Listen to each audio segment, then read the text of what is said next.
Christians claim that Jesus is God, the second person of the Trinity, the divine Son of the Father. And yet, in the Gospel of John, chapter 5, verse 30, Jesus says, "I can do nothing on my own." Does it make any sense whatsoever for God to say that he can't do anything on his own? This verse was popularized by Muslim apologists. Following Zakir Naik, they usually quote the King James translation, "I can of mine own self do nothing." Gospel of John, chapter number 5, verse number 30. I can of my own self do nothing.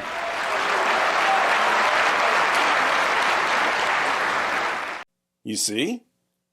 God is all-powerful. Jesus says he can't do anything on his own. Does this sound like something God would say? Muslims around the world now quote John 5:30 to show Christians that we got our theology wrong. We somehow missed this clear verse for nearly 2,000 years. Fortunately for us, Muslim apologists found the verse and shared it with us to correct our dumb theologians. Gospel of John, chapter number 5, verse number 30. I can of my own self do nothing.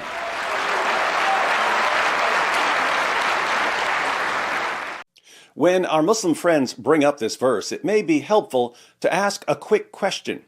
The question I would ask Muslims who quote John 5:30 is this: can you tell me one word Jesus said in the rest of John chapter 5? Can you tell me a single word from the rest of the chapter? Because if you're quoting John 5 to show that Jesus was a mere human being, I don't think you've actually read the chapter. This is an ongoing problem with Islamic apologists. If I were to quote a Quran verse out of context in a way that completely distorts the meaning, they would suddenly understand the importance of reading an entire passage. But when they go to the Bible, the most basic, fundamental rules of interpreting a text go out the window. Let me show you what I mean. So, Jesus says in John 5:30, "I can do nothing on my own." Our Muslim friends insist this verse proves that Jesus was just a man, a helpless human being, certainly not God. I can of my own self do nothing. But last time I checked, if we're reading verse 30 of a chapter, there are 29 verses that come before it in that chapter. Perhaps we should look and see what those verses say so we can make sure we're not twisting the words of Jesus. Our Muslim friends respect Jesus and wouldn't want to misrepresent what he said, right? So they'll definitely want to read the passage carefully with us, won't they? I'll just summarize the first 15 verses of John 5. Jesus heals a man on the Sabbath, and this upsets the Jewish leaders. They regard miraculously healing someone as work, and you're not allowed to work on the Sabbath. We'll pick up the story in verse 16. This is verse 16 of the same chapter Islam's greatest apologists go to when they want to debunk Christian theology. And this was why the Jews were persecuting Jesus, because he was doing these things on the Sabbath. But Jesus answered them, "My Father is working until now, and I am working." Uh-oh, it's the Sabbath, but Jesus says that he's working because the Father is working. This might not seem like a big deal to someone in the 21st century, but it was a huge deal to first century Jews. Jews weren't allowed to work on the Sabbath. However, there was a debate among the Jewish rabbis about whether God works on the Sabbath. Some of them reasoned that since God upholds and sustains the universe even on the Sabbath, God works on the Sabbath. Jews don't get to work on the Sabbath, but God works on the Sabbath. That was their reasoning. How does Jesus answer the Jewish leaders when they complain that he's working on the Sabbath? He says, "My Father is working until now, and I am working." Like father, like son, as the saying goes. Now, if rabbis are discussing the Sabbath, and they conclude that even though they're not allowed to work on the Sabbath, God works on the Sabbath, and some guy comes along and says, yeah, that's why I'm working on the Sabbath. Like Father, like Son, what does it sound like he's claiming? It sounds like he's putting himself in the same category with God rather than in the mere human being category. And as the next verse shows, that's exactly what the Jewish leaders thought he was saying. Look at the heading, by the way. Verse 18, this was why the Jews were seeking all the more to kill him, because not only was he breaking the Sabbath, but he was even calling God his own Father, making himself equal with God. Calling God his own Father, making himself equal with God. In the Bible, people or groups of people can be called sons of God or children of God in various senses. For instance, we're all children of God in the sense that God created all of us. This is the basis for Ahmed Deedat's sons by the tons response. Oh, you claim that Jesus is the Son of God, but God has lots of sons in the Bible. Yeah, there are lots of sons of God in the Bible, but the phrase Son of God is used in very different ways. The question is, what does the phrase Son of God mean when it's applied to Jesus? Does it mean something more than when it's applied to, say, me? In John 5, Jesus is clearly claiming to be the Son of God in a very special and unique way. When he says that the Father is working on the Sabbath, so he's working on the Sabbath, the religious leaders consider this blasphemy because he's calling God his own Father, making himself equal with God. Notice, the Jews here think that Jesus is claiming to be a separate God, a separate deity. He's the Son who's equal with God, but who can act on his own, separate from the Father. They think he's claiming to be another God who's equal to God. Now, if our Muslim friends are right about Jesus, and he's a merely human prophet, how should he respond when the Jewish leaders conclude that he's claiming to be another God who's equal with God? Shouldn't he correct the misunderstanding of the Jewish leaders by saying, wait, you think I'm claiming to be another God who's equal to God? You totally misunderstood me. I'm only human, just like the rest of you. If our Muslim friends are right, that's how Jesus should respond. But if Christians are right, and Jesus is the divine Son who has the nature and attributes of God and who is one with the Father, he should correct their misunderstanding by saying, wait, you think I'm claiming to be a separate God? I'm not claiming to be a separate God. Yes, I'm God, but I don't act on my own as some extra deity. Everything I do comes from the Father, because I'm one with the Father. So, we know how Jesus is going to respond if Muslims are right, and we know how Jesus is going to respond if Christians are right. Let's see what Jesus does and which view is confirmed by Jesus. Verse 19. So Jesus said to them, truly, truly, I say to you, the Son can do nothing of his own accord. Oh no, Christians, Jesus says that he can do nothing of his own accord. This sounds very similar to verse 30, where, you'll recall, Jesus declares, I can do nothing on my own. I can of my own self do nothing. But wait a minute. When Jesus says that he can do nothing of his own accord, does he mean that he's a helpless human being? Or does he mean that he can't do anything separately from the Father because he's one with the Father? Let's at least read the entire verse before we decide. So Jesus said to them, truly, truly, I say to you, the Son can do nothing of his own accord, but only what he sees the Father doing. For whatever the Father does, that the Son does likewise. Jesus does whatever the Father does? What mere human being, what mere prophet could ever say, whatever God does, I do that too? So, when Jesus says the Son can do nothing of his own accord, is he claiming to be a mere human being? Or is he claiming to be the divine Son who's one with the Father and therefore can't do anything separately from the Father? Let's keep reading. For the Father loves the Son and shows him all that he himself is doing. And greater works than these will he show him, so that you may marvel. For as the Father raises the dead and gives them life, so also the Son gives life to whom he will. If the Father raises the dead, so does the Son. Why? Because, as Jesus said, whatever the Father does, that the Son does likewise. Like Father, like Son. Let's continue. For the Father judges no one, but has given all judgment to the Son. Here we have a theological red alert. Jesus says that the Father judges no one, but has given all judgment to the Son. The Son is the final judge. But according to the Old Testament, God is the final judge.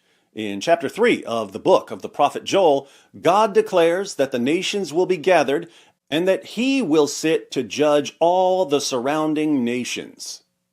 The Quran also claims that God is the final judge. In Surah 22, verse 56, Allah declares, "The sovereignty on that day, the day of judgment, will be that of Allah, the one who has no partners. He will judge between them." Allah is the final judge according to Islam. But Jesus says, the Father judges no one, but has given all judgment to the Son.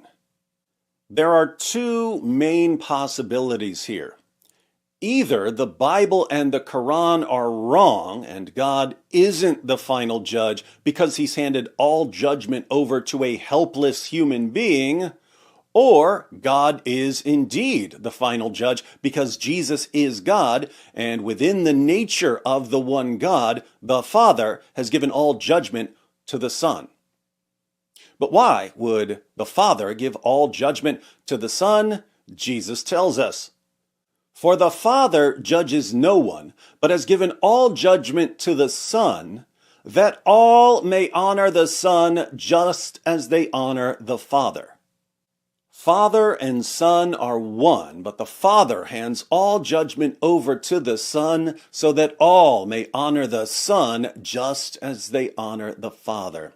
Tell me, do we honor mere human beings the same way we honor the Father?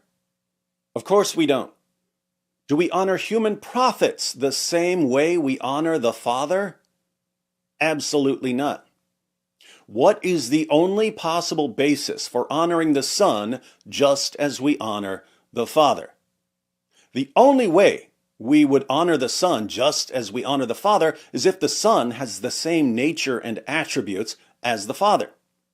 Side note, where did Jesus say, "I am God, worship me"?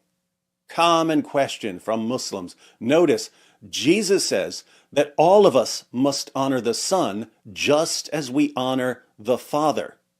One of the ways we honor the Father is through worship. Jesus says that we have to honor the Son in the same way. What happens if we don't? The verse continues. Whoever does not honor the Son does not honor the Father who sent him. Do our Muslim friends honor the Son? Not a bit. And according to Jesus, since they don't honor the Son, they don't honor the Father. Remember, this is the chapter that Muslim apologists go to in order to prove that Jesus was just a human prophet of Islam. The chapter that they go to when they want to defend Islam condemns them and their prophet and their religion. But there's more. Jesus declares, "Truly, truly, I say to you, whoever hears my word and believes him who sent me has eternal life. He does not come into judgment, but has passed from death to life. Truly, truly, I say to you, an hour is coming and is now here when the dead will hear the voice of the Son of God, and those who hear will live." Wait a minute, Jesus is the one who raises the dead? I wonder if he simply means that he raises particular people when he performs miracles. Because if he means that he raises the dead at the resurrection, we are going to have another theological red alert. For as the Father has life in himself, so he has granted the Son also to have life in himself. And he has given him authority to execute judgment because he is the Son of Man. Ha! You see there, David? Jesus calls himself the Son of Man. This means he's claiming to be a mere human being, just as Islam teaches. So let's ignore everything else he says and go with that. Yeah, that works, as long as you completely ignore the fact that the title Son of Man, as Jesus uses it, is a divine title for a particular Son of Man that the prophet Daniel sees in a vision. Daniel 7, verses 13 to 14. In my vision at night I looked, and there before me was one like a son of man, coming with the clouds of heaven. He approached the Ancient of Days and was led into his presence.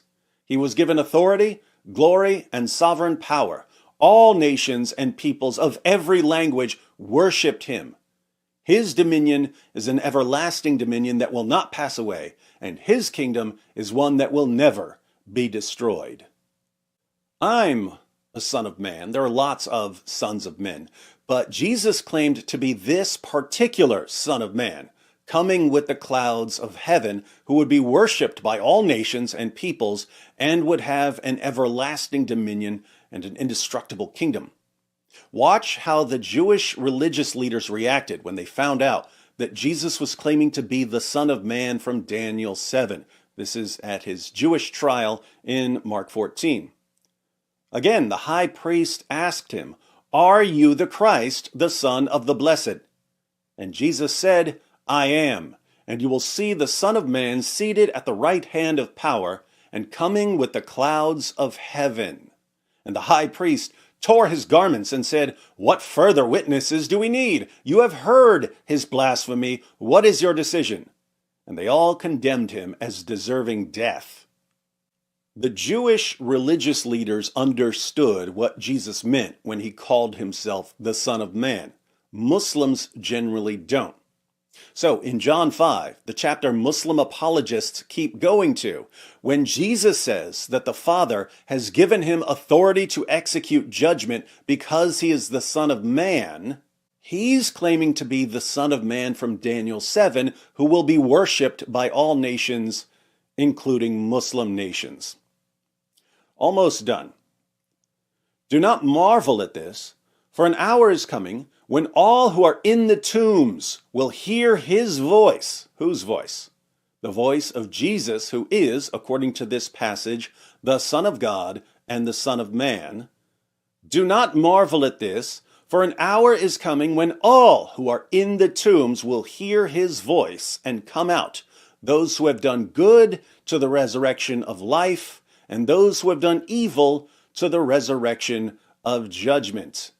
Theological red alert again. Jesus says that he's the one who raises the dead, all the dead, at the resurrection.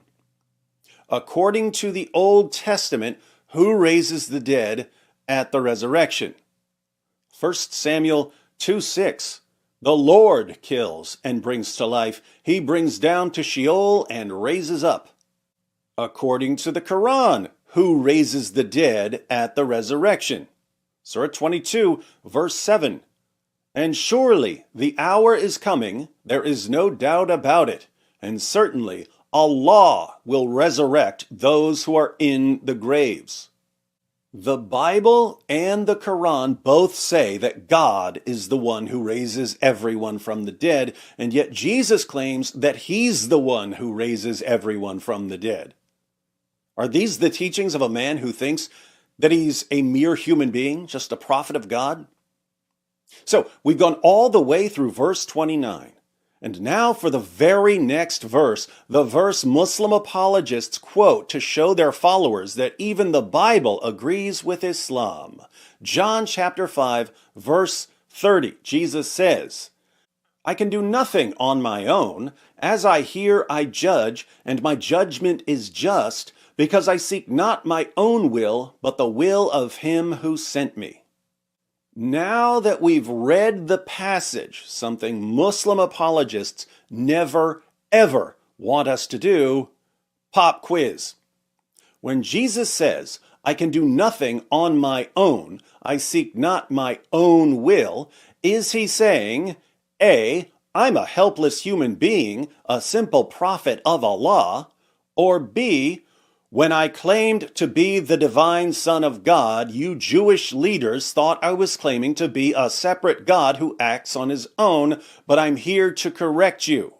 Even though I have the same nature and attributes that the Father has, and even though I'm the final judge of all people and the one who raises the dead, I do not act on my own. I cannot act on my own. I can do nothing on my own because I'm not a separate God. I'm one with the Father.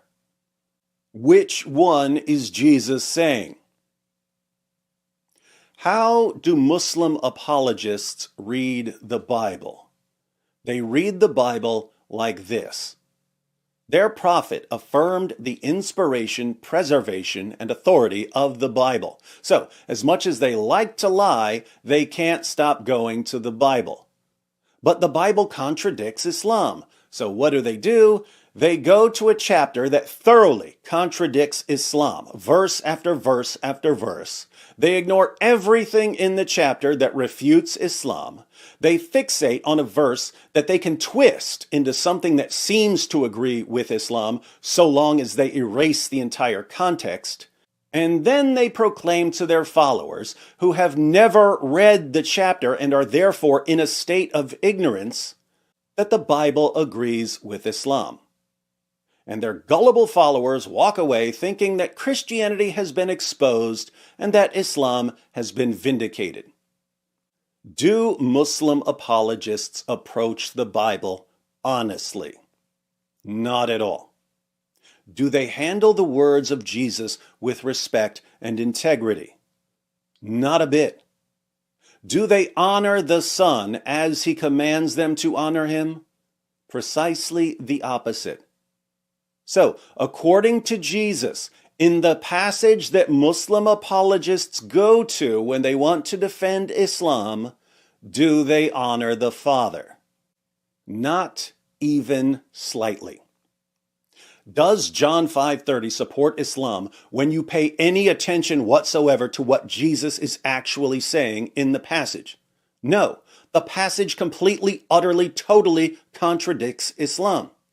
Why do Muslim apologists go to a passage that completely, utterly, totally contradicts Islam, ignore all of the verses that completely, utterly, totally contradict Islam, and then twist the words of Jesus, whom they claim to respect, in an obvious effort to trick their followers into believing that the Bible supports Islam? Why do they do this? Because they have to. When your book affirms my book, but my book contradicts your book, all you can do is lie. When your prophet affirms Jesus, but Jesus contradicts your prophet, all you can do is lie. Dawah is deception. There is no plan B.